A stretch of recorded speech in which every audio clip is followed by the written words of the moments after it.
Morning. Shri ઝેડકે મિત્રપ્રા માધ્યમિક શાળા અને એસપીઆઈ સ્ટાર ક્લાસના વિદ્યાર્થીઓનું હું ફરીવાર આ વિડીયો લેક્ચરની અંદર સ્વાગત કરું છું.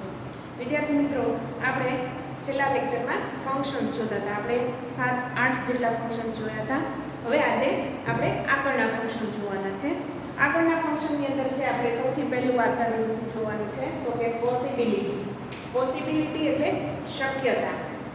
શક્યતા કોઈ પણ બાબત એવી બને કે જ્યારે કોઈ પણ શક્યતા અથવા પોસિબિલિટી ઊભી થાય તો ત્યારે આ ફંક્શનનો આપણે મોટે ભાગે ઉપયોગ કરતા હોઈએ છીએ. તો હવે અહીંયા મેં કેટલાક તમને ઉદાહરણો આપીને સમજાવેલું છે. આપણે જોતા જઈએ કે પોસિબિલિટી એટલે શક્યતા, અને શક્યતા જે છે એ મોટે ભાગે આપણે ઇંગ્લિશમાં પોસિબિલિટી જે છે એ મે અથવા માઇટથી દર્શાવતા હોઈએ છીએ. મે અથવા માઇટ, બરાબર. તો આપણે અહીંયા કમ્પ્લીટ ધ સેન્ટેન્સ જે આપણે અત્યારે શીખીએ છીએ એની અંદર મેં થોડાક એક્ઝામ્પલ લખેલા છે. હવે આપણે એક એક લેતા જઈએ અને સમજતા જઈએ. સૌથી પહેલું એક્ઝામ્પલ છે કે the sky is cloudy. Sky એટલે આકાશ. આકાશ જે છે એ કેવું છે? ક્લાઉડી છે, વાદળછાયું છે.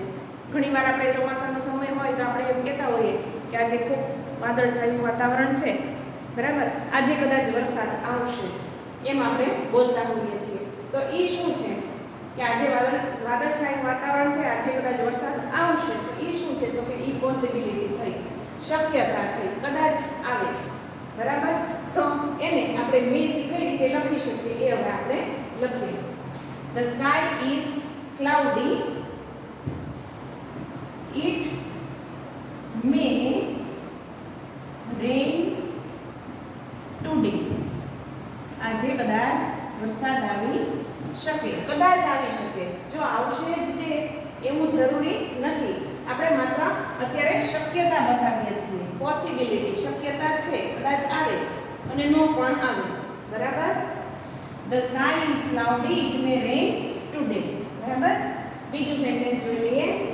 વિવેક ઇઝ નોટ ફીલિંગ વેલ. વિવેક જે છે એને બહુ મજા આવતી નથી અથવા એની તબિયત સારી નથી. ઇઝ નોટ ફીલિંગ વેલ, બરાબર. તો એના માટે આપણે એક વિવેકને તબિયત સારી નથી તો આપણે એના માટે શું વિચારી શકીએ આગળનું, બરાબર. તો એના માટે આપણે લખી શકીએ કે Vivek is not feeling well, he may go home early. એ આજે કદાચ વહેલો ઘરે જશે. વિવેકને મજા નથી તો એ આજે કદાચ વહેલો ઘરે જાય. હી મે ગો હોમ અર્લી, બરાબર છે. શક્યતા છે, વિવેકને તબિયત સારી નથી એટલે વિવેક કદાચ વહેલો ઘરે વયો જાય, બરાબર. પછી છે ત્રીજું, આઈ ડોન્ટ લાઈક ધીસ કોર્સ. મને આ કોર્સ ગમતો નથી, બરાબર. તો હું શું કરીશ? તો હું કંઈક એવી શક્યતા વિચારું, કંઈક એવું વિચારું કે જેના માટે આપણે આગળ આ સેન્ટેન્સ જે છે એ કમ્પ્લીટ કરી શકીએ. I don't like this course. તો એના માટે આપણે આગળ લખી શકીએ કે I may join to another course. I may join to another. હું કંઈક બીજા કોર્સમાં જવાનું વિચારીશ. મને આ કોર્સ પસંદ નથી, બરાબર. તો હું કંઈક બીજું વિચારીશ અથવા I may join to another course. COURS, બરાબર. ત્રીજું સેન્ટેન્સ થયું. ચોથું છે he has a command over English. એને ઇંગ્લિશ ઉપર બહુ સારો એવો કમાન્ડ છે, બરાબર. ઇંગ્લિશ ઉપર સારો એવો કમાન્ડ છે તો શું શક્યતા એવી બને કે તે કદાચ આર્ટ્સ કોલેજ અથવા કોઈ એવી લેંગ્વેજમાં એ જઈ શકે, બરાબર. તો he has a command over English. તો અહીંયા આપણે લખી શકીએ, અહીંયા હી છે એટલે કરતા ફરી પાછો આપણે એ જ લેશું. હી મે જોઈન, આના જેવું જ વાક્ય થશે. હી મે જોઈન આર્ટ્સ કોલેજ. આર્ટ્સ કોલેજમાં જાય અથવા તો આર્ટ્સ કોલેજમાં જોડાય અને એ ઇંગ્લિશમાં એને કમાન્ડ છે તો આર્ટ્સ કોલેજમાં એ કદાચ જોડાઈ શકે, બરાબર. પછી છે the dog is barking at us.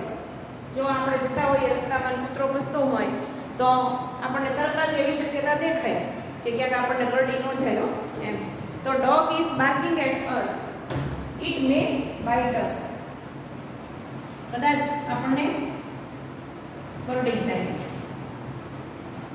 It may bite us, bite એટલે કરડવું, બરાબર. He has some queries in maths, તેને મેથ્સ ની અંદર કેટલીક ક્વેરીઝ છે. તો શું થશે? તો એના માટેની શક્યતા શું વિચારી શકો? તો કે તો એ વધારે પ્રેક્ટિસ કરી શકે, વધારે દાખલા ગણી શકે, અથવા એના જે ટીચર હોય મેથ્સના એનો કોન્ટેક્ટ કરી શકે, બરાબર. તો કોઈ પણ એવી શક્યતા તમે અહીંયા વિચારી શકો. આ બાબતને લઈ અથવા આ સેન્ટેન્સને લઈને તમે કોઈ પણ શક્યતા એવી વિચારી શકો. આપણે લખી લઈએ, હી મે સમ ક્વેરીઝ ઇન મેથ્સ. અહીંયા આપણે લખીએ, he may contact his teacher. તેને મેથ્સમાં ક્વેરીઝ છે તો તે કદાચ તેના ટીચરનો કોન્ટેક્ટ કરે, બરાબર. ટીચરને કદાચ મળે ક્વેરીઝ માટે, એવી એક શક્યતા અહીંયા આપણે લખી, બરાબર. પછી છે રાહી ઇઝ ગેટિંગ લેટ. રાહી આજે મોડી છે બહુ, તો એણે ઝડપથી પહોંચવા માટે કંઈક એવી વિચારવું પડે કંઈક. તો એના માટે શું આપણે લખી શકીએ? તો કે Rahi is getting late, she may take એટલે લેવું, શી મે ટેક અ ટેક્સી. આજે રાહી મોડી છે તો કદાચ એ ટેક્સી લઈને પણ ઝડપથી પહોંચી શકે, બરાબર. તો આપણે અહીંયા કેટલાક સેન્ટેન્સીસ જોયા. Rahi is getting late, she may take a taxi, એટલે કદાચ ટેક્સી લઈને ઝડપથી પહોંચી જાય, એવી એક શક્યતા અહીંયા થઈ. ફરીવાર આપણે બધા પોસિબિલિટી એટલે શક્યતા પોસિબિલિટીને આપણે મે અથવા માઇટ થી દર્શાવી શકીએ છીએ. મે થી પણ દર્શાવી શકાય અને માઇટ એનાથી પણ આપણે દર્શાવી શકીએ છીએ. હવે એમાં ધ સ્કાય ઇઝ ક્લાઉડી, ફરીવાર પહેલેથી જોઈ લઈએ. આજે આકાશ જે છે વાદળછાયું છે. ઇટ મે રેન ટુડે, કદાચ આજે વરસાદ આવશે. Vivek is not feeling well, he may go home early. વિવેકને કાંઈ બહુ મજા નથી આજે, કદાચ વહેલો ઘરે જાય. I don't like this course, મને આ કોર્સ ગમતો નથી. I may join some another course, હું કંઈક બીજા કોર્સમાં જોઈન કરીશ, એવી એક શક્યતા થઈ. ચોથું સેન્ટેન્સ છે, he has a command over English. એને ઇંગ્લિશમાં બહુ સારો એવો કમાન્ડ છે, ઇંગ્લિશ બહુ સારું ફાવે છે, તો તે કદાચ આર્ટ્સ કોલેજમાં જોઈન કરી શકે. The dog is barking at us, it may bite us. Dog આપણને ભસે છે, કદાચ આપણને કરડવા કરે, કદાચ કરડી શકે એમ. He has some queries in maths. તેને મેથ્સની અંદર કેટલી ક્વેરીઝ છે, તો he may contact his teacher. તે કદાચ એના ટીચરનો કોન્ટેક્ટ કરી શકશે, કરશે. Rahi is getting late. Rahi આજે મોડી છે તો કદાચ એ ટેક્સી લઈ અને વહેલી પહોંચી જાય. શી મે ટેક અ ટેક્સી, બરાબર. તો વિદ્યાર્થી મિત્રો, આ હતું આપણું પોસિબિલિટી. પોસિબિલિટી એટલે શક્યતા, બરાબર. તો જ્યારે આવી તમને પોસિબિલિટીનું તમને પૂછેલું હોય કે કમ્પ્લીટ ધ સેન્ટેન્સ ને કાઉન્સમાં તમને આપેલું હોય કે પોસિબિલિટી, ત્યારે તમે જે વાક્ય હોય, આગળનું જે વાક્ય હોય અથવા ઇનકમ્પ્લીટ સેન્ટેન્સ જે હોય એના આધારે તમે એ રીતની શક્યતા વિચારી શકો. હવે આપણે એની પછીનું ફંક્શન જોવાનું છે, નેસેસિટી, બરાબર. 10મું ફંક્શન આપણું છે નેસેસિટી. હવે આપણે જોઈએ 10મું ફંક્શન. 10મું ફંક્શન આપણું છે એક્સપ્રેસિંગ નેસેસિટી. એટલે એક્સપ્રેસિંગ નેસેસિટી એટલે શું? તો કે એક્સપ્રેસિંગ નેસેસિટી જે છે એ ક્યાં તમે ફંક્શન વાપરી શકો? તો કે આવી 4 બાબતો માટે આ એક્સપ્રેસિંગ નેસેસિટી જે છે એ ફંક્શન વપરાતું હોય છે. એમાં પહેલું છે નૈતિક ફરજ, બરાબર. તમારી કોઈ પણ નૈતિક ફરજ આવતી હોય, જેમ કે તમે તમારા દેશની માટે તમારું કંઈ કર્તવ્ય હોવું જોઈએ, તમારી કંઈ ફરજ હોવી જોઈએ, તો એ નૈતિક ફરજ કહેવાય. આપણે આપણા ટીચરોને માન આપવું જોઈએ, તો એ આપણી ફરજમાં આવે, બરાબર છે. પછી અનિવાર્ય બાબત. અનિવાર્ય બાબત એટલે શું? કે એવી કંઈ તમને ઇમરજન્સી આવી પડે કે જે બાબત તમે નિવારી ન શકો, બરાબર. એ જે પરિસ્થિતિ આવી હોય એ અનિવાર્ય થઈ પડે તમારા માટે, બરાબર. તો એવી અનિવાર્ય બાબત માટે પણ આપણે આ ફંક્શનનો ઉપયોગ કરતા હોઈએ છીએ. પછી છે ફરજિયાતપણું. ફરજિયાતપણું એટલે કોઈ પણ વસ્તુ તમારી પાસે જ્યારે ફરજિયાત કરાવવામાં આવે ત્યારે પણ આ ફંક્શન વપરાય છે. અને ભારપૂર્વક સલાહ આપવા માટે, કોઈને સલાહ આપવી હોય, ભારપૂર્વક સલાહ આપવી હોય, આપણે આપણા નાના ભાઈ બહેન હોય એને ભારપૂર્વક ભણવાનું કહેવાનું હોય કે ભાઈ તું હાર્ડવર્ક કરજે એમ, તો જ્યારે કોઈ પણ વ્યક્તિને ભારપૂર્વક સલાહ આપવી હોય ત્યારે આપણે આ વાપરતા હોઈએ છીએ. હવે આના માટે આપણે શું વાપરશું?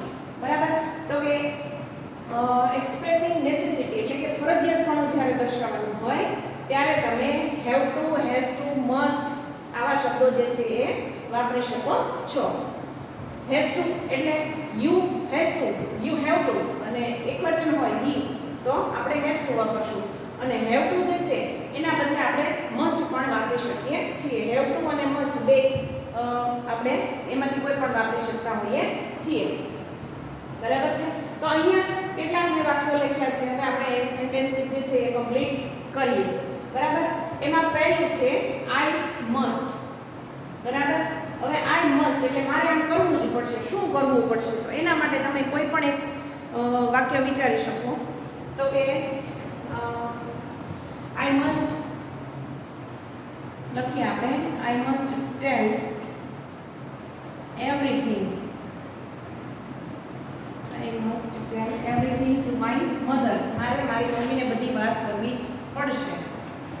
I must tell everything to my mother. મારે દરેક બાબત જે છે એ મારી મમ્મીને વાત કરવી પડશે. I must મારા માટે એ ફરજિયાત થઈ ગયું. બરાબર, મમ્મીને કીધા વગર નહીં ચાલે તો એ ફરજિયાત થઈ ગયું. બીજું છે he has to. અહીંયા આપણે એક વચન છે he એટલે અહીંયા આપણે હેઝ ટુ મૂક્યું છે. બરાબર, he has to એના માટે તેને કોઈ પણ કામ કમ્પ્લીટ કરવાનું છે એના માટે આપણે વાક્ય લખીએ તો he has to complete his project. એને એનો પ્રોજેક્ટ કમ્પ્લીટ કરવો જ પડશે. complete his project. he has to complete his project. બરાબર, અથવા આના બદલે તમે કોઈ પણ વાક્ય લખી શકો. he has to complete his work અથવા he has to work hard. બરાબર, એવું કોઈ પણ વાક્ય તમે તમારી રીતે વિચારી શકો છો. પછી એની પછીનું છે we have to.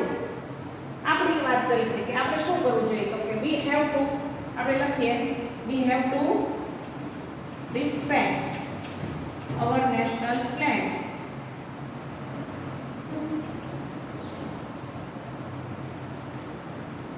our national flag આપણે આપણા રાષ્ટ્રધ્વજને માન આપવું જોઈએ. તો આ શું થઈ ગયું? તો કે આપણી નૈતિક ફરજમાં આવ્યું. જો we have to respect our national flag. બરાબર, તો એ આપણી નૈતિક ફરજ થઈ. આ જે છે I must tell everything to my mother. મારે બધી જ વાત મારી મમ્મીને કરવી પડશે. તો એ ફરજિયાતપણું થઈ ગયું. બરાબર, મમ્મીને કીધા વગર નહીં ચાલે તો એ ફરજિયાતપણું થઈ ગયું. બરાબર, he has to complete his work. તો એ પણ એને એનું કામ કમ્પ્લીટ કરવું જ પડશે. તો એ પણ ફરજિયાતપણું દર્શાવે છે. બરાબર, પછી you have to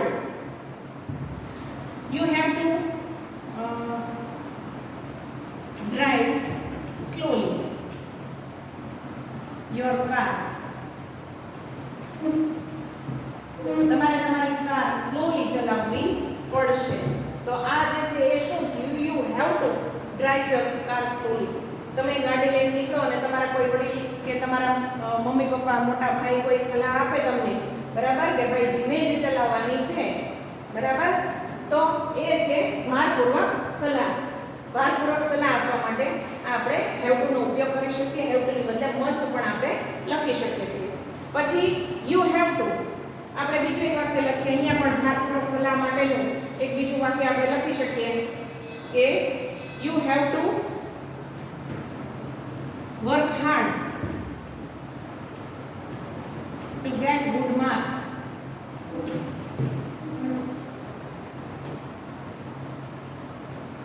You have to work hard to get good marks. તમારે સખત મહેનત કરવી જ પડશે. શું કામ? તો કે સારા માર્ક મેળવવા માટે. to get good marks. Sara mark મેળવવા માટે તમારે ખૂબ જ મહેનત કરવી પડશે, હાર્ડવર્ક કરવું પડશે. બરાબર છે? તો એ પણ ભારપૂર્વક સલાહ થઈ. હવે પછી આપણે જોઈએ એની પછીનું sentence, we must come to school. We must come to school એટલે આપણે સ્કૂલમાં કઈ રીતે જવું પડશે? તો વી મસ્ટ એ આપણે ફરજિયાતપણું દર્શાવ્યું છે. તો કે we must come to school in, આપણે લખી નાખીએ એક sentence, in full school uniform. In full school uniform. આપણે સ્કૂલની અંદર ફૂલ સ્કૂલ યુનિફોર્મની અંદર જવું પડશે.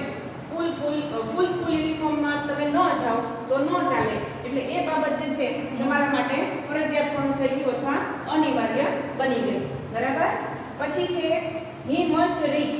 તેણે પહોંચવું જ પડશે. તો એના માટે પણ એક આપણે શક્ય એવી નેસેસિટી વિચારી શકીએ કે he must rich to his office on time. To his office on time. એને એની ઓફિસે સમયસર પહોંચવું જ પડશે. ઓન ટાઈમ એટલે સમયસર. તો આપણે અહીંયા આટલા વાક્યો જોયા. ફરીવાર એકવાર જોઈ લઈએ કે I must tell everything to my mother. મારે મારી મમ્મીને બધી જ વાત કરવી પડશે. તો એ બાબત જે છે તમારા માટે ફરજિયાત થઈ ગઈ. પછી બીજું આપણે જોયું સેન્ટેન્સ કે he has to complete his project. એ પણ બાબત ફરજિયાતપણું અથવા અનિવાર્ય બાબત દર્શાવે છે કે એણે એનો પ્રોજેક્ટ કમ્પ્લીટ કરવો જ પડશે, એમાં નહીં ચાલે. બરાબર? પછી છે we have to respect our national flag. આપણે આપણા નેશનલ ફ્લેગને માન આપવું જોઈએ, રિસ્પેક્ટ આપવું જોઈએ. તો એ આપણી નૈતિક ફરજમાં આવે છે. બરાબર? પછી એની પછીનું સેન્ટેન્સ આપણે જોયું કે you have to drive slowly your car. તમે તમારી કાર જે છે એ સ્લોલી તમારે ચલાવવી જ પડશે, એમાં નહીં ચાલે. બહુ ફાસ્ટ કાર તમે નહીં ચલાવી શકો. તો એ તમારે ભારપૂર્વક સલાહ થઈ. પછી you have to work hard two get good marks. તમારે જો સારા માર્ક્સ મેળવવા હોય તો તમારે હાર્ડ વર્ક કરવું જ પડશે. તો એ પણ ભારપૂર્વક સલાહ તમે કહી શકો. અથવા સારા માર્ક મેળવવા માટે તમારે હાર્ડ વર્ક કરવું પડશે, એ તમારા માટે ફરજિયાત બની ગયું છે. એની પછીનું સેન્ટેન્સ છે આપણે લખ્યું છે તે છે કે we must come to school in full school uniform. આપણે સ્કૂલની અંદર ફૂલ સ્કૂલ યુનિફોર્મમાં જ જવું પડે. તો એ પણ આપણા માટે અનિવાર્ય બાબત છે. અને he must rich to his office on time. એણે એની ઓફિસે સમયસર પહોંચવું જ પડશે. એ બાબત પણ અહીંયા અનિવાર્યતા દર્શાવે છે. તો વિદ્યાર્થી મિત્રો, આ હતું આપણું એક્સપ્રેસિંગ નેસેસિટી. હવે આપણે એની પછીનું ફંક્શન જોશું.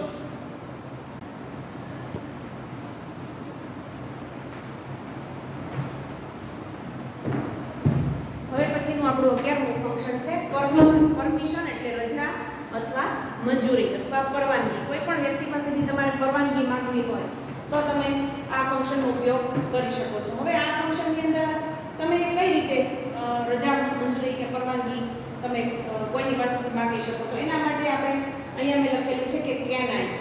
બરાબર? કેન આઈ, કુડ આઈ અને મે આઈ. આ ત્રણ દ્વારા તમે રજા કે મંજૂરી પરમિશન માંગી શકો છો. હવે કેન આઈનો ઉપયોગ તમે ક્યારે કરો? તો કે તમારે જ્યારે કોઈ પણ વસ્તુની અર્જન્સી હોય, કોઈ પણ વસ્તુ તમારે તાત્કાલિક કોઈની પાસેથી માંગવાની હોય અથવા પરમિશન માંગવાની હોય કોઈ વસ્તુ બાબતે, અને તમને એનો જવાબ યસમાં જોતો હોય તો તમે કેન આઈનો ઉપયોગ કરી શકો છો. ક્યારે?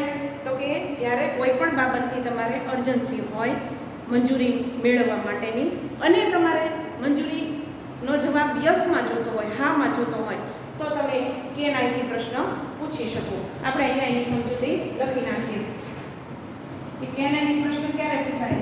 કે કોઈ પણ અર્જન્ટ બાબત માટે અને જવાબ તમારે યસમાં જોવે છે માટે, અને તમારે પરવાનગી જોવે છે યસમાં બાબત માટે, અને જવાબ તમારે યસમાં જોતો હોય, તમારે યસમાં મેળવવો હોય ત્યારે, જવાબ તમારે યસમાં મેળવવો હોય ત્યારે તમે કેન આઈથી પ્રશ્ન પૂછી શકો છો. દાખલા તરીકે આપણે એક ઉદાહરણ લઈ લઈએ કે ફટાફટ તમે એક્ઝામમાં બેઠા છો, તમારી પાસે બાજુવાળા પાસેથી પેન લેવી છે, તમારે એની પાસેથી યસ જવાબ મેળવવો છે, તો તમે લખી શકો, કારણ કે તમારે અર્જન્ટ છે પેન માટે, બરાબર? તો તમે લખી શકો કે can I use your pen for a moment?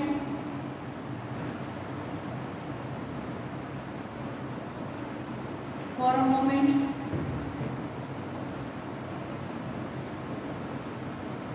Can I use your pen for a moment? હું તમારી પેન થોડી વાર માટે લઈ શકું, અથવા થોડી ક્ષણો માટે હું તમારી પેન લઈ શકું? તો એ તમને યસ જ કહેશે કે યસ યુ મે, બરાબર? પછી યસ યુ કેન. પછી કુડ ક્યારે વાપરી શકો? તો કુડ એવી વસ્તુ છે કે કુડ તમારે જ્યારે કોઈ પણ બાબતની અર્જન્સી નું હોય, આમાં કેમ કેનમાં આપણે લખ્યું કે કેન ક્યારે વાપરીએ? તો કે કેન જે છે આપણે કોઈ પણ બાબતની અર્જન્ટ મંજૂરી લેવાની હોય અને આપણે જવાબ યસમાં મેળવવો હોય તો કેન વાપરીએ છીએ. કુડ ક્યારે વાપરશું? તો કુડ એવી જગ્યાએ વાપરશું આપણે કે જ્યારે આપણે કોઈ બાબતની અર્જન્સી નથી, બરાબર? કોઈ બાબત અર્જન્ટ પરમિશન મળી જાય, અર્જન્ટ પરવાનગી મળી જાય એવું જરૂરી ન હોય આપણી માટે, અને આપણને ખબર હોય કે કાં તો આનો જવાબ યસમાં પણ આવી શકે અને નોમાં પણ આવી શકે, બરાબર? એવું જ્યાં તમારે વાપરવાનું હોય ત્યાં તમે કુડ આઈથી પ્રશ્ન પૂછી શકો છો. તો હવે એના માટે આપણે લખી નાખીએ સમજૂતી કે કોઈ પણ બાબત અર્જન્ટ ન હોય અને મંજૂરી અથવા પરમિશન યસ કે નો માં મળી શકે એમ હોય, યસ કે નો માં મળી શકે, યસમાં જ મળે એવું જરૂરી નથી, બરાબર? તમને ખબર હોય કે આમાં મને મંજૂરી મળશે જ તે એવું જરૂરી નથી, મને કદાચ નો પણ જવાબ મને આવે, તો એવું જ્યાં હોય ત્યાં તમે કુડથી પ્રશ્ન બનાવી શકો છો. તો હવે એના માટે આપણે સેન્ટેન્સ લઈ લઈએ. તે આપણે અહીંયા લખીએ એક્ઝામ્પલ કે could you get me a glass of water?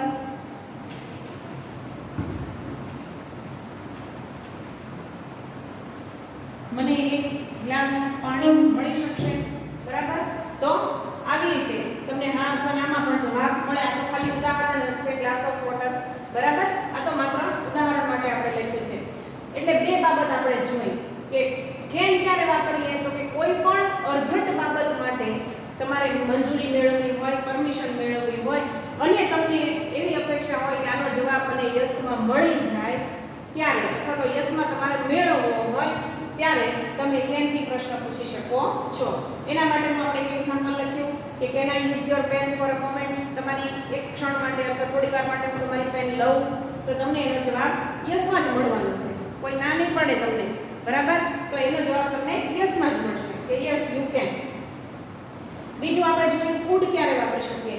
તો કે કોઈ પણ એવી બાબત હોય કે જે અર્જન્ટ નથી, મંજૂરી મેળવવી છે, પરવાનગી મેળવવી છે પણ એટલું ખાસ નથી, બરાબર? અને બીજું કે મંજૂરીનો જવાબ આપણને ખબર છે કે યસમાં મળશે અને નોમાં મળશે, યસમાં જ મળશે એવું જરૂરી નથી, નોમાં પણ ના પણ જવાબ મળી શકે, બરાબર? તો એવું જ્યાં હોય ત્યાં તમે કુડ વાપરી શકો છો. તો કે could you get me a glass of water? બરાબર? તો આવી રીતે પણ તમે પ્રશ્ન પૂછી શકો છો. પછી જે ત્રીજું છે મે. પરવાનગી માટે મે પણ એક ઇંગ્લિશની અંદર મે જે છે એ પણ એક બહુ પોલાઇટ એવો શબ્દ છે કે બહુ પોલાઇટલી કોઈને ખરાબ ન લાગે એ રીતે આપણે મેથી પ્રશ્ન પૂછી શકીએ છીએ અથવા મેથી પરમિશન માંગી શકીએ છીએ, બરાબર?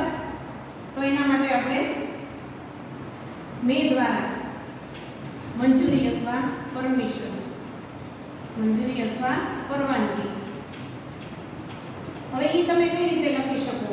તો કે સીધા મેના સેન્ટેન્સ બનાવીને તમે લખી શકો કે may I sit over here, may I sit over here, હું અહીંયા બેસી શકું છું, બરાબર? મે આઈ બોરો યોર બુક અથવા may I borrow your pen.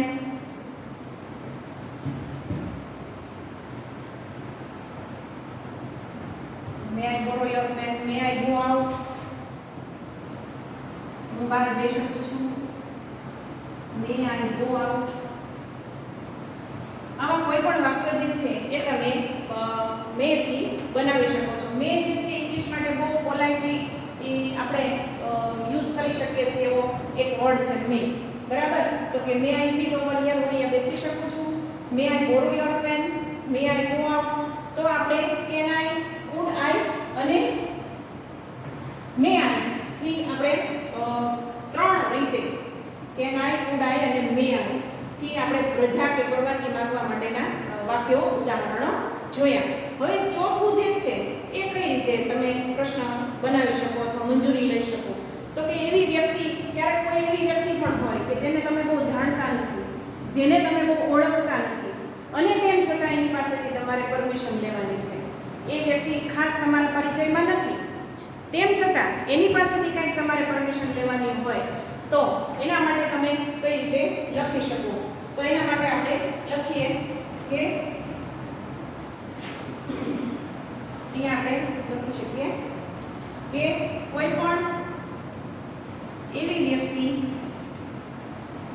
પણ વ્યક્તિ જે તમારા પરિચયમાં ઓછી છે અથવા પરિચયમાં નથી અને પરવાનગી મેળવવી છે.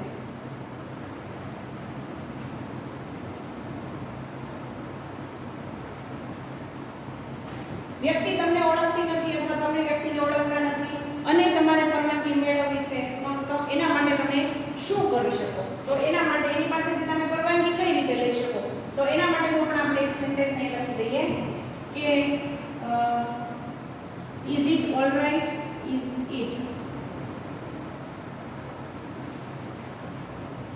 it alright if I sit here?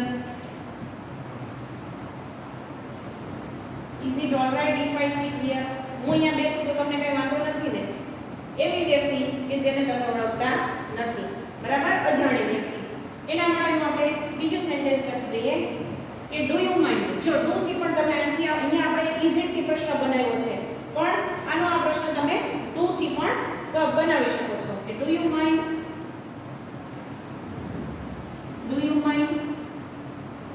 if I sit here?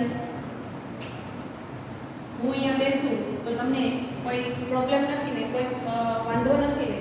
તો આ એવા બે પ્રશ્નો થયા કે જે વ્યક્તિને તમે ઓળખતા નથી, જે વ્યક્તિ તમને ઓળખતી નથી અથવા ખૂબ ઓછા પરિચયમાં છો અને એવી વ્યક્તિ પાસેથી તમારે પરવાનગી માંગવી છે, તો આવી રીતના પ્રશ્નો તમે બનાવી શકો છો.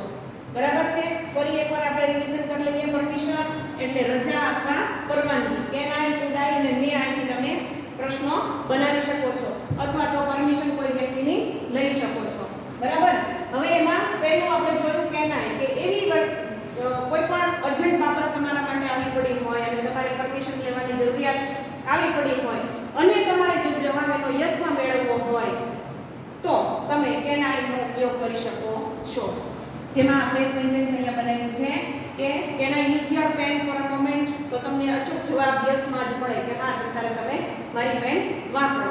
બરાબર છે? બીજું છે આપણે કુડ આઈ લીધું છે. કુડ આઈ એટલે કે કોઈ પણ એવી બાબત છે કે જે ખાસ એવી અર્જન્ટ નથી તમારા માટે, મંજૂરી મેળવવી છે પણ ખાસ અર્જન્ટ નથી અથવા અર્જન્સી નથી અને તમને ખ્યાલ છે કે આનો જવાબ મને કદાચ યસમાં પણ મળે અને નોમાં પણ મળી શકે. એવું નથી કે યસમાં મને મંજૂરી મળી જ જશે, એવું ન હોય. ત્યારે તમે કુડથી પ્રશ્ન બનાવી શકો છો કે food you get me a glass of water? તમે મને એક ગ્લાસ પાણીનો આપી શકશો? પછી ત્રીજું છે મે. તો કે મે જે છે એ મે દ્વારા પણ મંજૂરી અથવા પરવાનગી આપણે મેળવી શકીએ છીએ. તો મે જે છે એ ઇંગ્લિશ ભાષામાં આપણે આગળ વાત કરીએ એમ કે ખૂબ જ પોલાઇટ શબ્દ છે અને ખૂબ જ પોલાઇટલી આપણે કોઈને મેથી પરવાનગી માંગી શકીએ છીએ. એમાં છે મે આઈ સીટ ઓવર હિયર? હું અહીંયા બેસી શકું.